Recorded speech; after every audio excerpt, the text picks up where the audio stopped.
अग्ने पवस्व स्वपास्मे वर्चस्व वीर्यं ददद्रैं मयि कोशौ स्वाहा इदमग्नये पवमानायै तन्नमः ॐ भूर्भुवस्वः प्रजापतेन त्वदेतान्यन्यो विश्वा जातानि परिता बभूव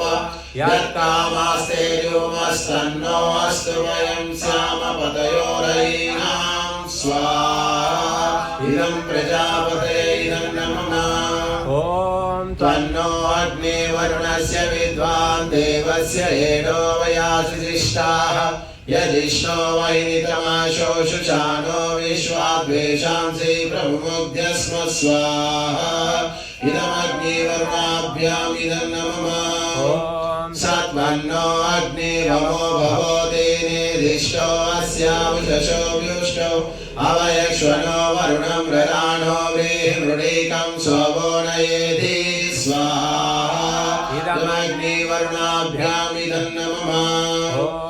इमं मे वरुणश्रुति अवमध्या च वृणया त्वामवस्युराचके स्वाहा इदं वरुणाय इदं नमः ॐ तत्त्वायामि ब्रह्मणा वन्दमान सदा शास्त्रे यजमानो हविर्भिः अहेणमानो वरुणे हवोद्युरुषं समानहायो प्रमोषि स्वाहा इदं वरुणाय इदं नमः एते शतं वरुणये सहस्रं यज्ञाः पाशा विगतामान्तः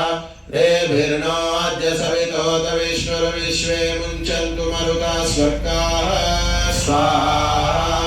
इदं वरुणाय सवित्रे विष्णवे विश्वेभ्यो देवेभ्यो मरुभ्यः स्वर्गेभ्य इदं नमः ॐ मया शाग्नेरस्य विशस्ति पाच सत्यमित्वमयासि